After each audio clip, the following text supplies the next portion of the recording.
샬롬 류선생의 구속사 천국열차 유도순 목사님의 신구약 성경 파노라마를 낭독한 시간입니다.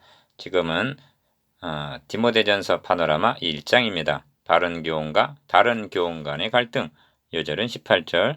아들 디모데야, 내가 너에게 이 경계로서 명하노니 전에 너를 지도한 예언을 따라 그것으로 선한 싸움을 싸우며. 1장의 열쇠는 너를 지도한 예언을 따라 그것으로 선한 싸움을 싸우라 하는 데 있습니다. 18절. 그렇다면 선한 싸움은 누구하고 무엇을 위하여 싸우는 것인가? 선한 싸움 하면 우리는 대번에 불신자들에게 복음을 증거하는 것으로 여깁니다. 물론 이것도 선한 싸움입니다. 그런데 씨를 뿌리는 것만이 중요한 것이 아니라 이를 가꾸는 일은 못지않게 중요합니다. 왜냐하면 밭이 황폐화될 수가 있기 때문입니다. 바울은 마게도냐로 가면서 디모데를 에베소에 머물게 했습니다. 왜냐하면 다른 교훈을 가르치는 자들이 있었기 때문에 이를 막기 위해서입니다. 거짓 교사들의 가르침은 독한 창질에 썩어진 것 같아서 어떤 사람들의 믿음을 무너뜨리고 있었던 것입니다. 디모데후서 2장 17절에서 18절. 그러므로 다른 교훈과 바른 교훈 간에는 싸움이 불가피한 것입니다. 여기에 목회의 긴장이 있는 것입니다. 바울은 다른 서신과는 달리 자신이 사도가 된 것은 그리스도 예수의 명령으로 되었다고 말씀합니다. 첫째 단원, 바울이 목회 서신을 쓰게 되는 것은 다른 교훈을 막고 바른 교훈을 가르치게 하기 위해서입니다. 둘째 단원, 바울은 핍박자였던 자신이 도리어 공의를 입은 까닭을 셋째 단원, 주를 믿어 영생 얻는 자의 본이 되게 하심이라고 16절 말씀하므로 모든 사람들에게도 공의를 입을 기회가 열려 있음을 말씀합니다. 그리고 본장의 결론은 아들 디모데에게 명하노니 선한 싸움을 싸우라 하는 명령으로 끝을 맺고 있습니다. 넷째 단원, 1장은 주님께 친히 명령을 받은 1절 사도가 이 명령을 후계자인 디모데에게 명하는 구도입니다. 이를 네 단원으로 나누어 삼구하겠습니다. 첫째 단원 1절에서 2절 명령으로 된 사도, 둘째 단원 3절에서 11절 다른 교훈과 바른 교훈, 셋째 단원 12절에서 17절 나를 긍휼히 여겨 직분을 맡기심, 넷째 단원 18절에서 20절 선한 싸움을 싸우라, 첫째 단원 1절에서 2절 명령으로 된 사도, 우리 구주 하나님과 우리 소망이신 그리스도 예수의 명령을 따라 그리스도 예수의 사도된 바울은 1절 1. 본 단어는 사도된 바울이 믿음의 아들 디모데에게 편지한다는 서론요 인사입니다. 그런데 목회 서신적인 특징이 명령을 따라 사도가 되었다는 표현에 나타나고 있습니다. 다른 서신에서는 뜻으로 말미암아라는 표현을 하고 있습니다. 고린도후서 1장 1절, 에베소서 1장 1절. 그 의미는 같은 것이라 하여도 전달하려는 이미지에는 차이가 있는 것입니다. 이 누구의 명령으로 사도가 되었다고 말씀하는가? 우리 구주 하나님과 우리 소망이신 그리스도 예수의 명령에 의해서라고 말씀합니다. 바울은 2장 3절과 4장 10절에서도 하나님을 우리 구주 하나님이라고 말씀하고 있습니다. 어찌하여 기어 우리 구주라고 말씀하는가? 구원을 계획하시고 추진해 오신 주체가 하나님이시기 때문입니다. 그러므로 복음을 니은 하나님의 복음이라 말씀하는 것입니다.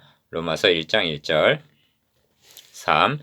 우리 구주 하나님이라고 말씀한 사도는 예수 그리스도를 기억 우리의 소망이라고 말씀합니다. 신구약을 막론하고 오직 소망이 예수 그리스도에게만 있기 때문입니다. 이를 의뢰이 그냥 여기는 당연한 것으로 여기는 말로 여기지 마시기 바랍니다. 왜냐하면 이를 의뢰하는 말로 여기지 마시기 바랍니다. 왜냐하면 구약 성경을 상고해 보십시오. 인간들의 행위를 보면 소망이 있습니까? 구원의 여망이 보입니까? 없습니다. 절망적입니다. 그러므로 구약 성경의 핵심적인 두 가지 주제는 죄를 깨닫게 하고 예수 그리스도를 증거하는 데 있습니다. 요한복음 5장 39절. 여기에 인류의 소망이 있기 때문입니다. 이제 세상 돌아가는 것을 보십시오. 소망이 있습니까? 그러므로 성경은 니은 우리가 소망으로 구원을 얻었음에 보이는 소망이 아니니 보는 것을 누가 바라리요? 만일 보지 못하는 것을 바라면 참음으로 기다릴지니라 말씀합니다. 로마서 8장 24절에서 25절. 우리의 구원은 그리스도의 초림으로 나타나 재림으로 완성이 되기 때문에 우리 소망이신 그리스도 예수이십니다. 4. 바울이 주님을 얼마나 흠모하고 있는가를 보십시오. 두 절 속에서 주님의 이름을 기억, 그리스도 예수의 명령을 따라 그리스도 예수의 사도된 바울은 그리스도 예수 우리 주께로부터 하고 세 번이나 부르고 있습니다. 다시 한번 강조해두고자 하는 바는 바울은 예수와 그리스도를 결코 떼어놓고 있지 않다는 점입니다. 하나님께서 구약 성경을 통해 언약하신 그리스도가 예수시다. 나아가 예수는 그리스도이실 뿐만이 아니라 우리 주님이시다 하는 것이 바울의 확고한 고백입니다. 또 하나 주목하게 되는 것은 인칭 대명사인데 세 번을 다 니은 우리로 부르고 있다는 점입니다. 이렇게 하고 있는 것은 우리 구주 하나님, 우리 소망이신 그리스도, 그리스도 예수 우리 주는 바울에게만 그러하신 분이 아니라 디모데에게 그리고 모든 그리스도인에게 동일하심을 나타내기 위해서입니다. 그러므로 주님께 돌려야 할 가장 합당한 이름은 우리 주 예수 그리스도입니다. 그럼에도 불구하고 이 시대의 그리스도인들은 흔히들 예수님의 이름으로 기도합니다 하고 예수와 그리스도를 분리시키고 있습니다. 이는 시정되어야 마땅합니다. 바울은 디모데를 믿음 안에서 참 아들 된 디모데라고 부르고 있습니다. 2절 상반절. 바울은 고린도 교회 보낸 편지에서 그리스도 안에서 일만 스승이 있으되 아비는 많지 아니하니 그리스도 예수 안에서 복음으로써 내가 너희를 낳았음이라 하고 말씀합니다. 고린도전서 4장 15절. 디모데는 바울이 복음으로써 낳은 아들이었던 것입니다. 놓쳐서는 아니 될 점은 그리스도 예수 안에서라는 말씀입니다. 그러므로 복음으로 태어난 자들은 그리스도 예수 안에 있는 자요. 그 이름이 그리스도의 족보 생명측에 올라 있는 자들입니다. 믿음 안에서 참 아들이라고 부를 수 있는 제자가 있다는 것은 복된 일입니다. 은혜와 긍휼과 평강. 1. 하나님 아버지와 그리스도 예수 우리 주께로부터 은혜와 긍휼과 평강이 너에게 있을지어다 합니다. 2절 하반절. 바울은 편지마다 은혜와 평강을 기원하고 있습니다. 이를 형식적인 인사로만 여긴다면 스바커 탈기식입니다. 이는 복음을 압축한 함축적인 표현입니다. 은혜와 평강 3절이라는 축복의 말씀을 구속사라는 맥락에서 고찰해 보면 원대하고 심오한 의미가 있음을 깨닫고 감격하게 될 것입니다. 왜냐하면 은혜와 평강이라는 복이 하나님께서 제사장들에게 명하신 축복문에 들어있기 때문입니다. 하나님께서 제사장들에게 이렇게 축복하라고 명하십니다. 민수기 6장 22절에서 27절 기억. 여호와는 그 얼굴로 너에게 비추사 은혜 베푸시기를 원하며 하십니다. 은혜가 어떻게 임하게 되는가? 여호와는 그 얼굴을 너에게 비추사라는 말씀을 주목하시기를 바랍니다. 구약시대란 한마디로 죄로 말미암아 그 얼굴을 가리우셨던 시대입니다. 이사야 59장 2절. 그런데 임마누엘 사건은 여호와의 얼굴을 비추신 최대의 계시였던 것입니다. 주님께서 다 이루었다 선언하셨을 때 가리웠던 휘장은 찢어져 비로소 그 얼굴을 비추사 은혜 베푸시는 것이 가능하여진 것입니다. 또 명하시기를 니은 여호와는 그 얼굴을 너에게로 향하여 드사 평강 주시기를 원하노라 하라 명하십니다. 먼저 그 얼굴을 나에게 비추사 은혜 베풀어 주시고 그리고 그 얼굴을 나에게로 향하여 드시기만 한다면 다시 말하면 여호와께서 그 얼굴을 우리에게서 돌리시지 않으신다면 우리는 어떠한 처지와 형편에서라도 평강을 누릴 수가 있는 것입니다.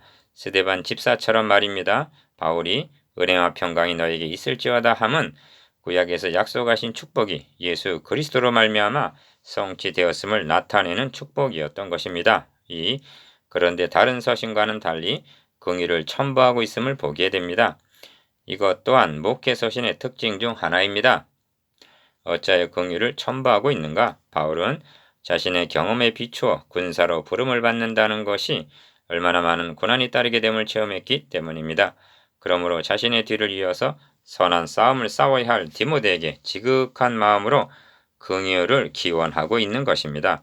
바울 자신도 긍휼을 입은 자라고 말씀합니다. 13절, 16절. 그런 의미에서 우리는 주님의 긍휼이 여기심을 받는 것으로 족하다 하겠습니다.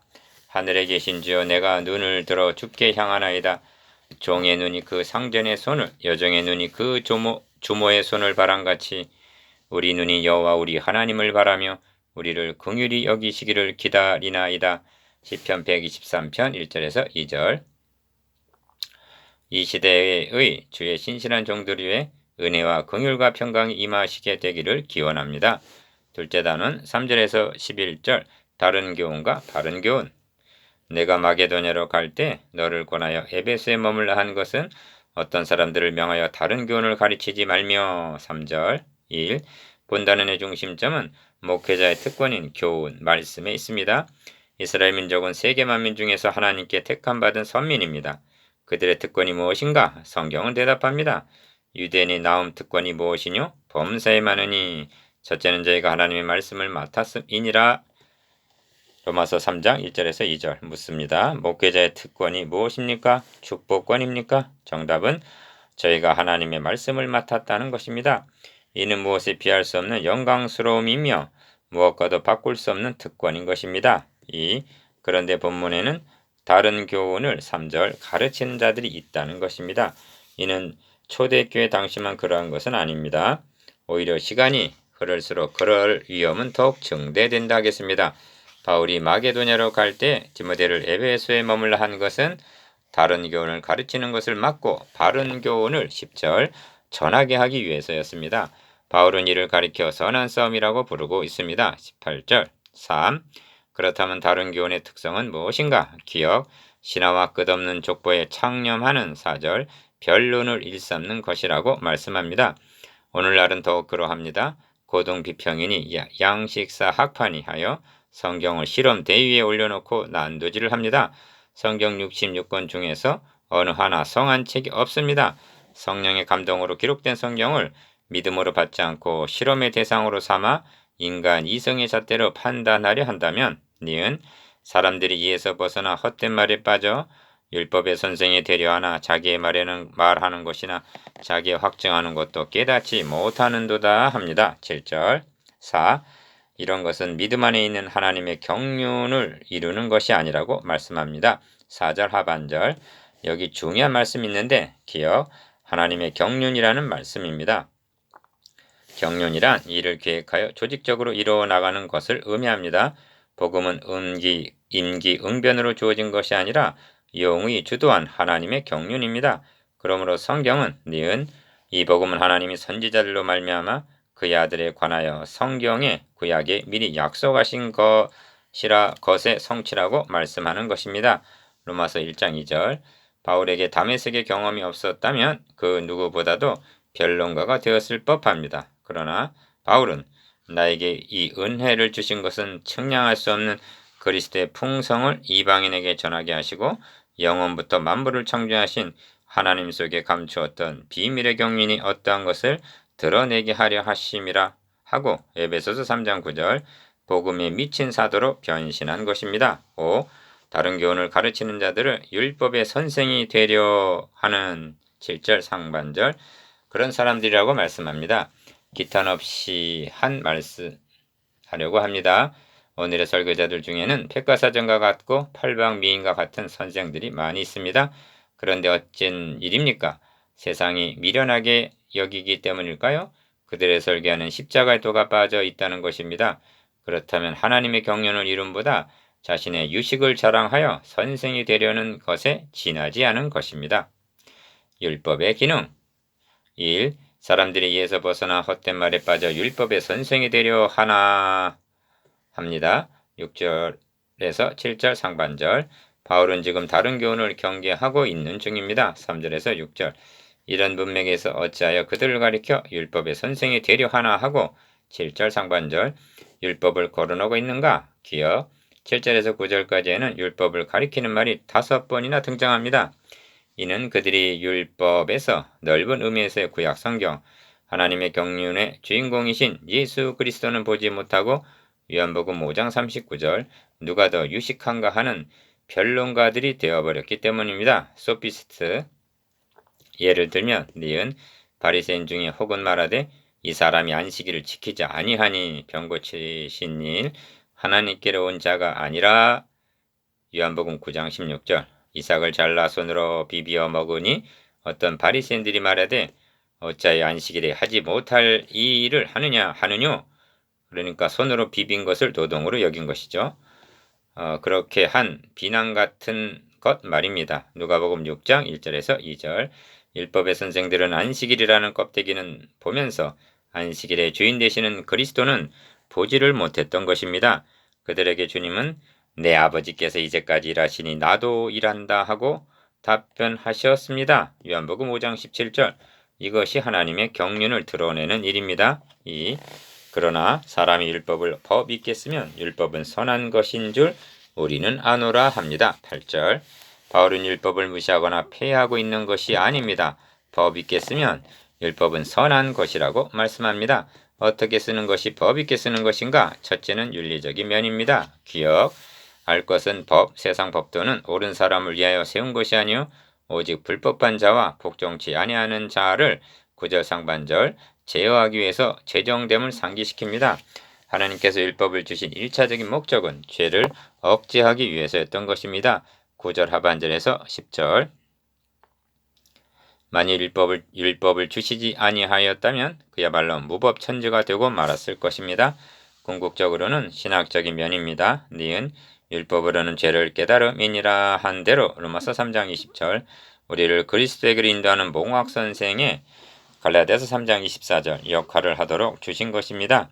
이것이 율법을 법 있게 쓰는 방도입니다. 3.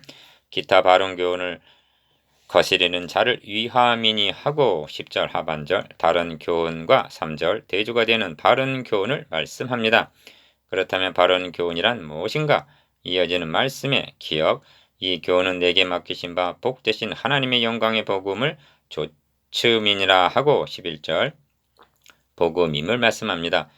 물론 바른 교훈의 윤리적인 면을 등한히 여겨서는 아니 됩니다. 그런데 9절에서 10절까지 해서 열거하고 있는 제목들을 주목해 보십시오. 그 14가지 제목들 중에는 니은 경건치 아니한 자와 죄인이며 거룩하지 아니한 자라는 9절 중반절 제목이 들어있음을 유념해야만 합니다. 이 제목들은 하나님과의 관계성, 즉 신학적인 문제입니다. 그러니까 아무리 고상한 학문이라 하여도 하나님과 바른 관계를 성립시켜주지 못하는 학문, 우리를 구원해 줄 수 없는 학문은 결코 바른 교훈이라 말할 수는 없는 것입니다. 3. 그러므로 14절은 본 단원의 결론과 같은 말씀으로 다른 교훈과 대조되는 바른 교훈이 무엇인가를 밝혀주는 핵심적인 말씀입니다.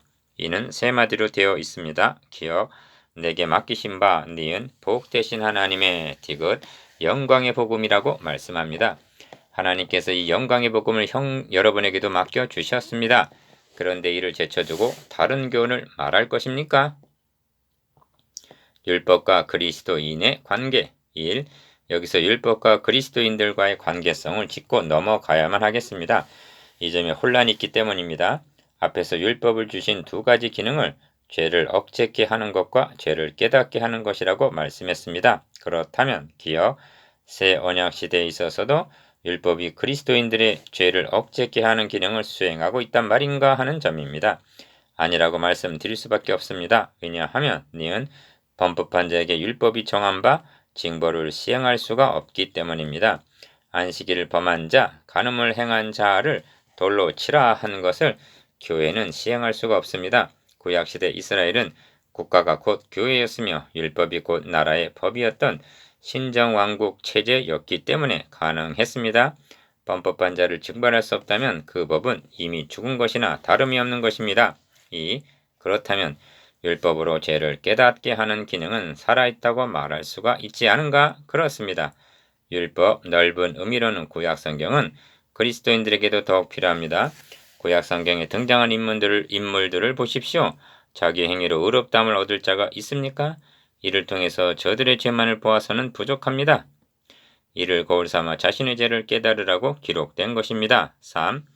그러므로 구약성경을 주의 깊게 관찰해보면 두 줄기의 흐름이 있음을 발견하게 됩니다. 하나는 기억, 여자의 후손의 줄기입니다.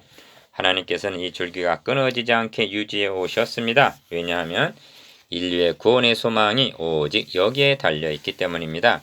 또 하나의 줄기는 인류의 시조가 범죄한 니은 죄의 줄기입니다. 이 두 줄기가 예수 그리스도의 십자가에서 만나게 하심으로 처리해 주신 것이 하나님의 경륜입니다. 그래서 성경은 예수 그리스도를 디귿 마지막 아담이라 말씀하는 것입니다. 고린도전서 15장 45절 그러므로 율법을 통해서 정죄를 받아본 자가 아니면 칭이라는 은혜를 알 수가 없고 율법을 통해서 결박을 당해본 자가 아니면 구속을 통한 자유를 알지를 못하고 율법을 통해서 갇혀본 자가 아니면 갈라디아서 3장 23절 복음을 통한 해방의 기쁨을 알 길이 없는 것입니다. 이런 의미에서 율법은 그리스도인들에게도 죄를 깨닫게 하는 기능이 있습니다. 그러나 분명한 것은 그리스도인들이란 죄와 사망의 법, 율법에서 해방을 받은 자요. 그러므로 법 아래 있지 아니하고 은혜 아래 있다는 사실입니다. 로마서 8장 2절, 6장 14절. 4. 그렇다면 신약시대에는 죄를 어떻게 제어할 수가 있단 말인가? 법 아래 있지 않다는 말은 위험한 말이 아닌가? 성경은 말씀합니다. 기억, 그런즉 어찌하리요? 우리가 법 아래 있지 아니하고 은혜 아래 있으니 죄를 지으리요? 죄를 지어도 괜찮단 말이냐? 그럴 수 없느니라 하고 단연 거부합니다. 로마서 6장 15절. 죄를 제어하는 것은 율법의 저주의 힘으로 하는 것이 아닙니다. 그것은 실패로 끝났음이 구약 성경이 말씀해주고 있습니다. 새 언약 시대에는 생명의 성령의 법 로마서 8장 2절. 다시 말하면 니은 갈보리 십자가를 통해 나타난 사랑의 법이 가능하게 해주는 것입니다. 오직 사랑의 법. 1. 주님은 이를 두 가지로 요약해 주셨습니다. 기억. 너의 마음을 다하고 목숨을 다하고 뜻을 다하여 주 너의 하나님을 사랑하라 하셨으니 이것이 크고 첫째 되는 계명이요. 니은 둘째는 그와 같으니 너의 이웃을 너의 몸과 같이 사랑하라 하셨으니 이 두 계명이 온 율법과 선지자의 강령이니라. 마태복음 22장 37절에서 40절. 디귿. 그런데 주님은 사랑을 강의한 선생이 아니라 내가 너희를 사랑한 것 같이 너희도 서로 사랑하라 하고 사랑을 주신 것입니다. 요한복음 13장 34절. 이 사랑이 마음에 부은 바 되었기에 그리스도인들은 원수까지 사랑할 수가 있는 것입니다. 그러므로 사랑은 율법의 완성입니다. 로마서 13장 10절. 이 사랑은 우리를 율법의 수준 즉 살인하지 말라, 간음하지 말라, 도둑질하지 말라 하는 수준까지만 도달하게 해주는 것이 아닙니다. 그가 우리를 위하여 목숨을 버리셨으니 우리가 이로써 사랑을 알고 우리도 형제를 위하여 목숨을 버리는 것이 마땅하니라 하는 요한일서 3장 16절 고도의 경지까지 이끌어줍니다. 주를 향하여 이 소망을 가진 자마다 그의 깨끗하신과 같이 자기를 깨끗하게 하느니라. 요한일서 3장 3절. 이 사랑의 법이 그리스도인들의 유일한 법입니다. 2. 그러므로 경계의 목적은 청결한 마음과 선한 양심과 거짓이 없는 믿음으로 나는 사랑이언을 하고 5절 사랑이라 말씀합니다. 문맥적으로 볼 때 경계의 목적이란 구약 성경의 목적, 율법을 주신 목적으로 보아야만 합니다. 하나님께서 자녀들에게 기대하시는 바는 오직 하나 사랑입니다. 성경은 사랑을 최고의 법이라 말씀합니다. 야고보서 2장 8절 그냥 사랑이 아닙니다. 기억, 믿음으로 나는 사랑이라고 말씀합니다. 어떻게 하면 이 사랑에 이를 수가 있는가? 그것이 본단원의 결론인 11절에 나타나 있습니다. 이 교훈은 내게 맡기신 바 복되신 하나님의 영광의 복음을 조춤이니라. 아시겠습니까? 니은 오직 복음의 능력입니다. 이 복음은 죄를 억제케 하는 소극적인 것이 아닙니다. 그리스도인들이란 친구를 위하여 자기 목숨을 버리면 이에서 더 큰 사랑이 없나니 하신 요한복음 15장 13절 최고의 사랑을 받은 자들입니다. 이 사랑을 받은 자는 그 나라와 그의 의를 위하여 목숨을 버릴 수가 있습니다. 저는 찬송가 뒤에 십계명을 싣는 이유를 모르겠습니다. 적어도 십계명은 지켜야 한다는 뜻에서일까요? 그렇다면 주님의 십자가를 헛되게 만드는 것입니다. 그 십계명 대신에 그곳에 크게 사랑이라고 써야 한다고 제안하는 바입니다. 왜냐하면 십계명은 돌배에 기록되었으나 세계명은 마음에 기록되었기 때문입니다. 히브리서 8장 10절 거짓이 없는 믿음으로 나는 사랑 5절 하나님의 영광의 복음만이 11절 다른 교훈과 맞서서 싸울 수 있는 바른 교훈입니다.